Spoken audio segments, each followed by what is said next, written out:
Hello, one and all, and welcome to Creative Spark, my YouTube series where I talk to cool people about the cool things that they do. With me today is a man who can absolutely hit you with an arrow while wearing high heels, and possibly the only person left on Tumblr, David from Blumineck. No, there's at least two other people on there. Okay, one of three people on Tumblr. How are you? I'm good, thanks. I'm good. I'm well. How Yeah, are you? yeah, I'm good. I'm good. Kind of back in the swing of normal life again after the 4 days off or whatever it was I took over Christmas, as you do. Yeah. Um, yeah, so we're going to discuss the journey into YouTube that you have had and in content creation in general.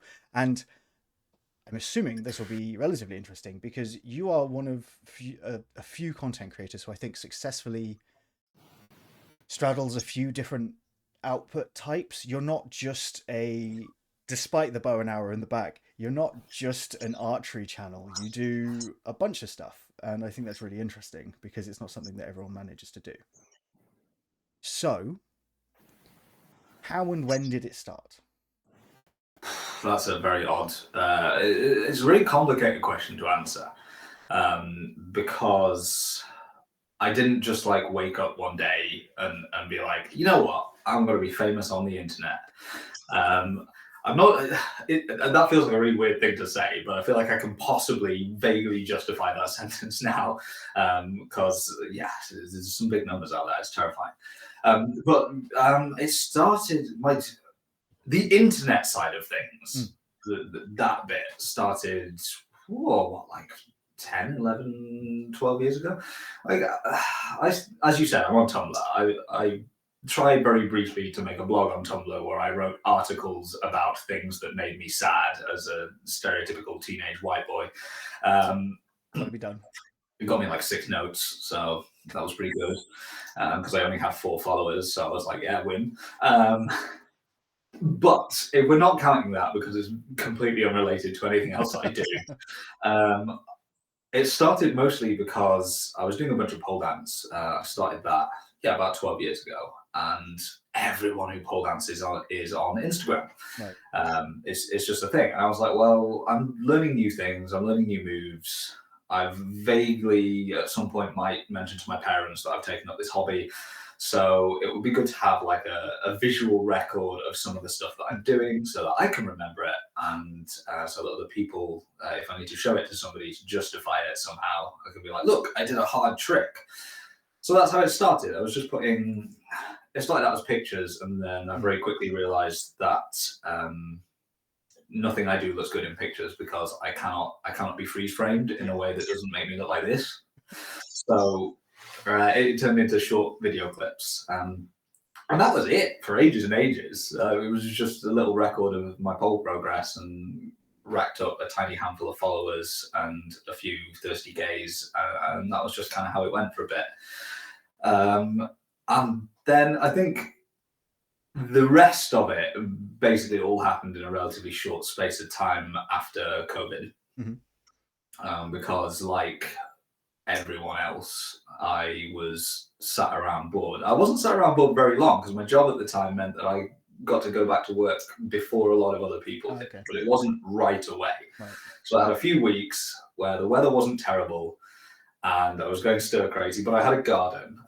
And so I just went outside and started messing about with some archery things that I used to do in my parents' backyard way back when I was like 15, 16. And then I was like, I'm going to video them. And while that happened, I was looking for ideas on Pinterest and I kept seeing adverts for TikTok, as I believe it was known. And it was advertised as a platform where like videos get some traction. As it was what I took away from it. I saw some new martial arts moves, I think, at the time. And I was like, well, I could put my archery tricks on there. So I went and put my archery tricks on there. And I am rambling, by the way. By all means, cut in. This is an interview. That's the whole point. So yeah, I put my archery tricks on there, and you can like if you go on my TikTok, you scroll way back to the beginning. There's like a couple of weirdly formatted videos of me just doing like one relatively simple trick that got at the time I didn't realize this, but for most people, there was quite a good number of views that they were getting for like first videos that are badly formatted on TikTok. They were doing okay.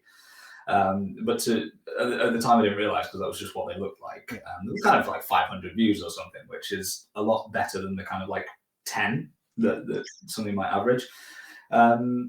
And then I saw people. I ended up on D&D TikTok. I'd started playing D&D like the year before, and I was like, "Oh, this is a great game. I'm obsessed with it. I've learned all the player's handbook and all the how to build every character, and it's all stuck in my head. And I'm playing. It's COVID. I can't play.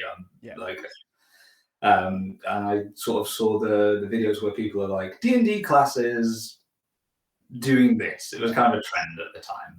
So I was like, well, I could probably scrape together 12 archery tricks. So I'll do D&D classes doing archery. And that was ridiculous. I went from like 300 followers to about 4,000 overnight. Wow. No, sorry, I said 330. 30 followers to about 4,000 overnight. And that was it. That kind of started everything because it's like a drug.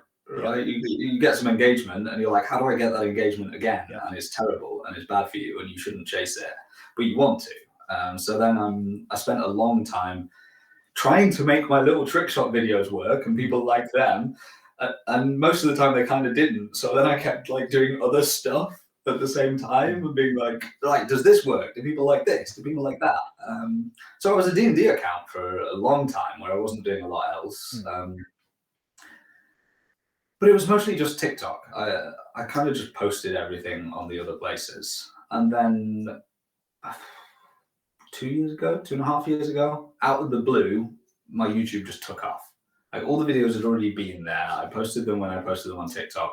I was a bit slower with my posting schedule on YouTube because I wasn't getting anything back from it. Yeah. So some videos weren't there, but most of the big ones were. And then one day it was just like, yeah, this video's got a lot of views. And then this one has, and then that one has, and your follower count's increasing. And I was like, oh crap, I gotta take this one seriously. Yeah. I got no other answers than that. It got to a point where in order to keep up making enough videos for the demand, I was doing about like 2 or 3, if I added all the hours together, 2 or 3 full working days a week. Right. On top of my other job. Yeah.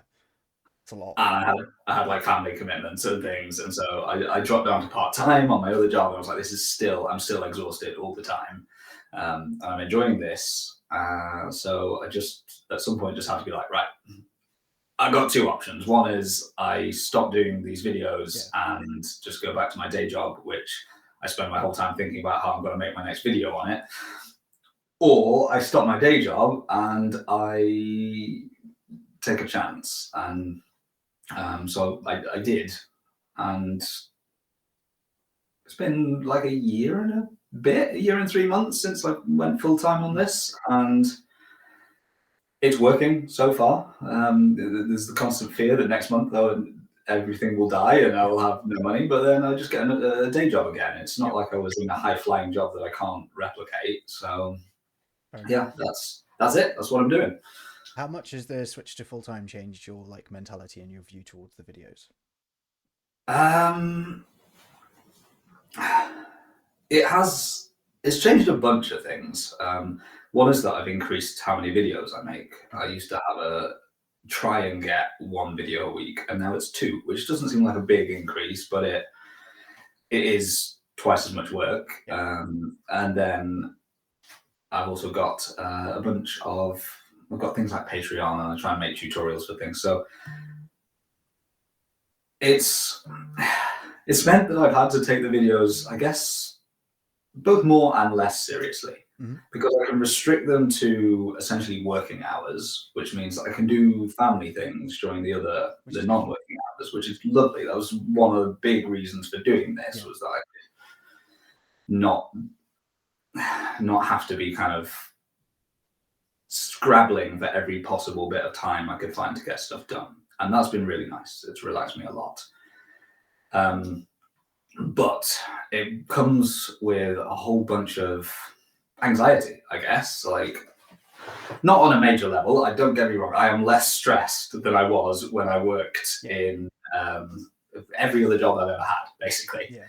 But there's still this thing every time I post a video now, I have to force myself to not go in the apps and check how they're doing. Yeah. Because essentially my income is dependent on those videos, which means a lot of other stuff is dependent on those videos. So I have to kind of force myself to chill out about that and look at the aggregates over time and be like, okay, it's fine. It's doing okay. Yeah. Even if one video goes badly, another one will do well. And I just have to try and, there's a lot more kind of learning from them.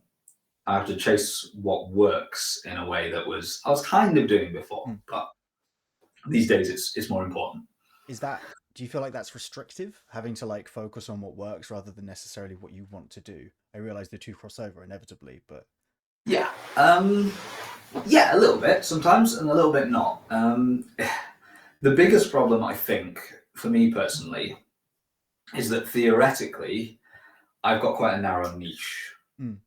I talk about archery, and mostly where archery interacts with fantasy, which narrows it even further. Yeah. So one of the biggest problems is going, well, I'm trying to put 2 videos out a week, and that means I need 104 video ideas a year. Yes, which is a lot. Which is quite a lot of ideas for sort of new videos. There's only so many like films or trick shots or whatever that are out there. So actually chasing what works and what people are interested in and what people respond well to, it's caused me to do things I never thought I'd be doing. I've been posting videos about swords, I've been posting videos about axes and things like that, which were never really on the cards when I first started this. But people seemed interested in it. There were comments asking about it and things like that. So I'm like, well, I've got one of these, or I can get one of these, and I've got mates and I know people and I've got sources of the information about them. So it's meant that I can expand my niche by finding the things that people kind of want me to talk about, and just going with it. So it's been good. It's been good for ideas, but sometimes I'm like smashing a watermelon with, I don't know, a quarterstaff or something. I've not done that yet, but I might do one day. And I'm just there like, where's my bow? Where are my arrows? Like, where's the stuff I started off doing? How did I get here? What's going on? Wandering lost around your garden. Yeah, exactly. Like, every now and then I'm like, right, I'm just going to make a video about archery again, just to remind myself that this is what I do. That's YouTube. That's the algorithm. Your channel name on YouTube is Blumineck. Is that the same on all? Yeah, pretty much. I think technically on X it's Blumineck 1, but I don't really post on there anyway. So. Nobody uses X. Is there a reason? I was thinking in my head to call it X, so that's. I mean, that was yeah. X, like, we don't go there. It's bad for you. You left her. She's not worth it. Yeah. You refer to yourself as the Arrow Bard on a lot of places as well. Is there a reason that that's not your channel name? The Blumineck thing is old. It's like I said, it started on Instagram ages ago. That actually was, I think it was a username on like, I think I came up with that username when I was like 12 or 13 for like everything that you need usernames for when you're 12 or 13, which was like online games, basically. And the reason for it is simply that it's pretty much never taken. And X is the exception to that, which is why it's a Blumineck one. It's also why I don't post there. Just resent it. Yeah, well, I hate you. No, I don't really do text posts in general or anything, so it's not the place for me. But yeah, it's never taken. So, and at the time, and maybe a therapist would have some words to say about this, but I could not stand the idea of having a username that had numbers after it. Right. So I couldn't. I'm with you. I am fully with you there. David 493 or whatever. So physical pain. Yeah, so that's how it started, and then I already had that username on things when they started getting views. Like the username predates actually having a channel concept. Right. So I don't know, it just stuck. It's a vague expression of surprise in a northern British accent. Yep. So I don't know. I'm okay with it. I don't hate it. And it's again, it's unique. It's not usually taken in places. A lot of people think it's my surname, which I find funny. David Blumineck. Yeah, At your because service. well, if you're American, it doesn't phonetically mean a lot as well. A lot of Well, I my guess audience is not. from other places, so and a lot of people they never sound it out. I have a lot of people like every now and then I'll say it in a video, and someone will be like, "Oh, that's what it I thought is." your name was Blumineck. Yeah, something like that. People call me. A lot of people just refer to me as like Blue on things. Oh, So yeah, David the Arrow Bard started because on TikTok, which was again when things kind of kicked off first, you have like a separate channel name from a username. right. So I have that in places where you can have a separate like Okay. your handle versus your actual name. Yeah. Again, it's become vaguely less relevant and I do less of the dance type things, but bards are storytellers and I do a lot of like I don't know, talking to people about stuff. So I don't hate it. I like it. That fits. Fair enough. Bards are also the best class in D&D. But we'll get to that in a Yeah. minute. I could not possibly go into that because my favorite class in D&D changes on a nearly weekly basis. If my favorite character I'm playing changes regularly, but that's ADHD. Yeah. The raw, untapped power of neurodivergency. Oddly enough, my next question was D&D related. It was almost like I did that on purpose, but I didn't. I Great. don't want any assumptions of competence on my part. While obviously heavily Archer focused at this point, you do branch into various other things. Obviously, pole, like you said, was kind of your starting point.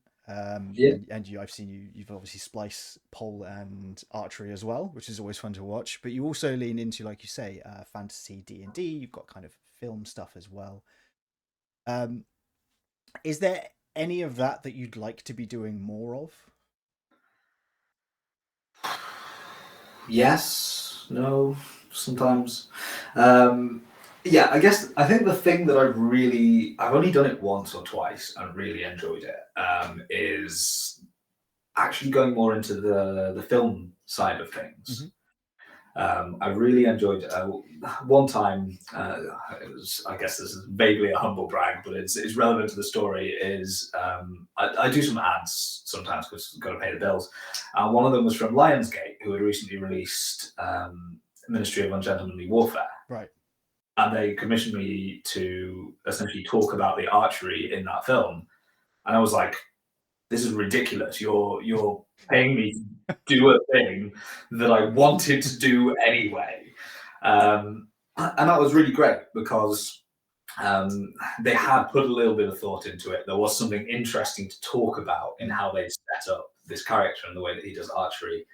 And those have been probably the most fun videos for me are the ones where I find a thing where something interesting is going on with the archery, and then I'm able to talk about that. So the Lionsgate one was one. The other one was my sister randomly sent me a postcard from Prague once.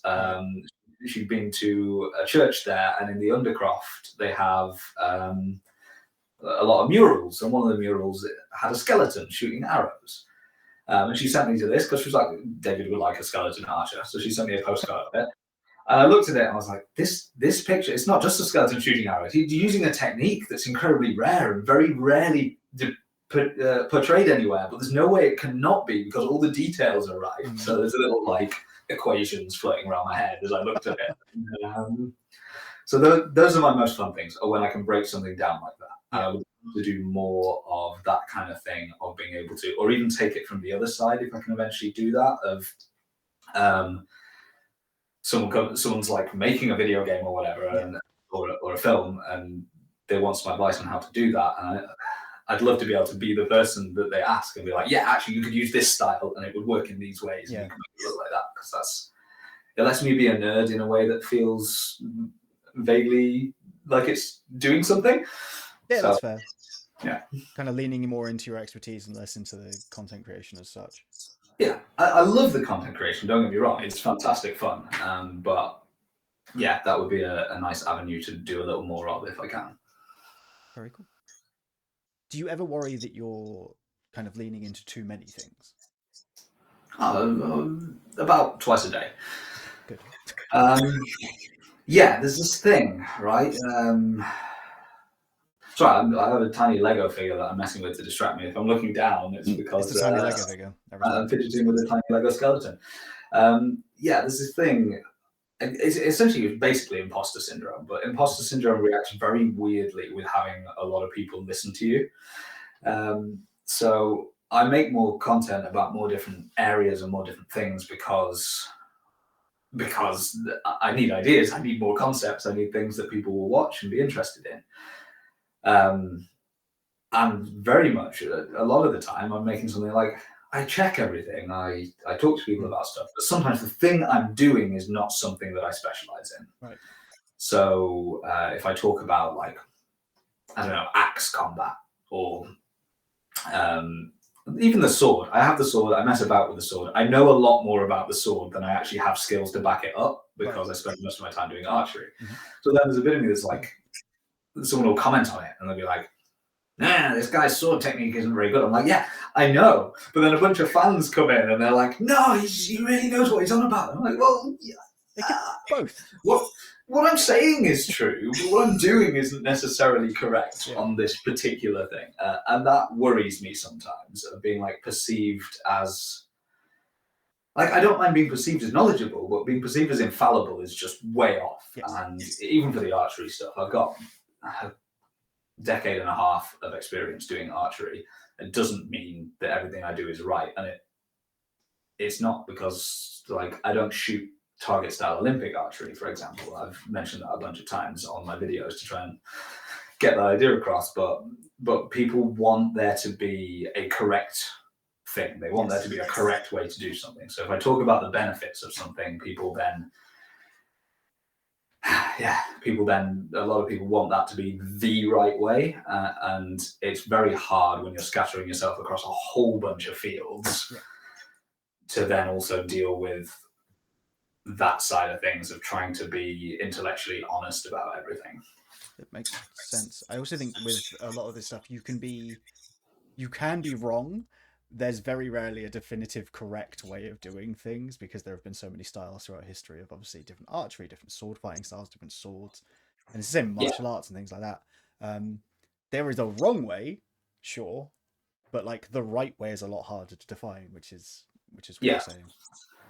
Uh, you have you ever considered doing more like Dungeons and Dragons stuff as you mentioned it earlier? Um, I like doing Dungeons and Dragons stuff, but the problem I had when I was doing more of that regularly was that I can't do lots of different Dungeons and Dragons stuff without very rapidly veering away from the stuff that I want to do and like to Mhm. do, which is the physical demonstrations, the outdoors, like shooting arrows, that kind of thing. There's a limit to how much of that I can do Yeah. while talking about Dungeons and Dragons because eventually, sooner or later, you're either making character skits, Yeah. which just hasn't really been a thing that I've been particularly good at, or you end up going into discussions of rules minutiae or the latest controversy with Wizards of the Coast or things like that. And that's I I don't enjoy just talking to camera about things that I can't run around the garden about. So that's why I don't do loads and loads of D&D stuff because you kind of hit a limit on that. Mm-hmm. So I stick with the fantasy thing. Almost everything I do is in some way inspired by D&D or another kind of imaginative fantasy concept, but I don't do spend too much time dwelling on specifically in this one context. Yeah. Makes perfect sense. Um, in the long term, where would you like to take your channel? Is this I something mean, you'd want to do in the long term? if you'd asked me this like 18 months ago or even a year ago, I'd have said in the long term, I'd love to take my channel to basically where it's at now. Like it is really the last couple of months. it's really done very, very well. A lot of new people have found the channel. A lot of the videos have garnered a number of views that I frankly don't deserve, but people like them. That I'm happy with that. It's good.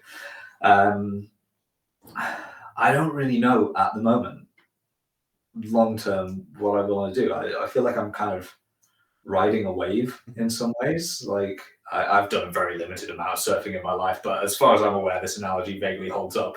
Where like you can fall off at some point, and you probably will eventually, but you don't like as long as it's good, you can kind of stay there and just keep going until it's not. Mhm. And that's kind of where I'm at the minute. It's hard to imagine still doing this when I'm like 60. Mhm. It's hard to imagine having had, what would that be, 30 years of 100 video concepts. So like 3,000 video ideas over that amount of time. Yeah.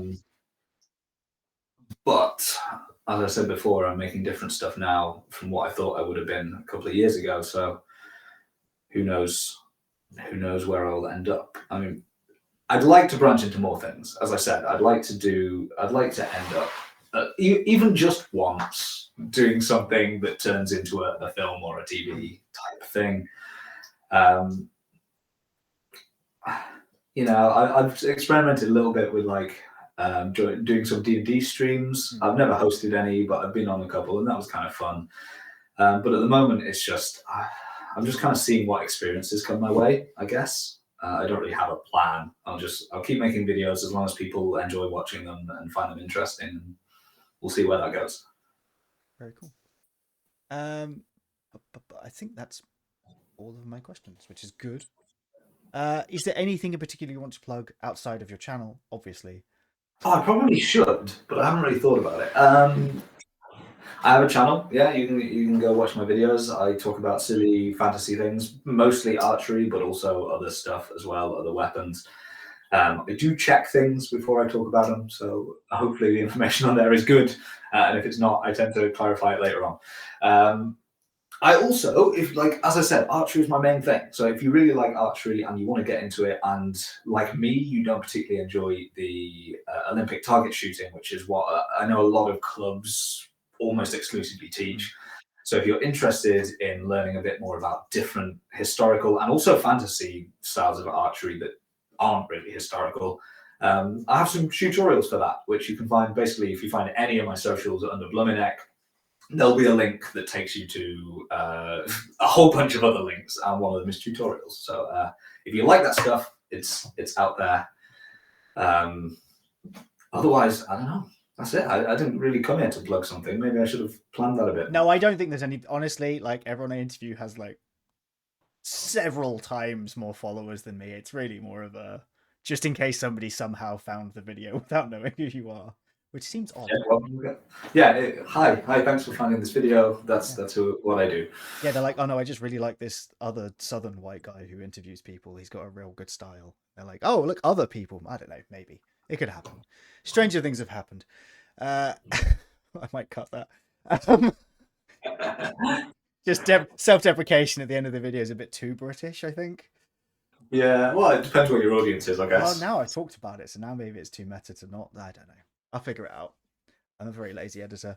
Anyway, thank you so much for coming. The sign off we do here was, and I say this every time, was decided on by Pointy Hat, who was the first person I interviewed, where we just sort of wave awkwardly at the camera. It's great. Okay, that's So, good. I'm cool with that. Yeah, thanks for coming. Bye.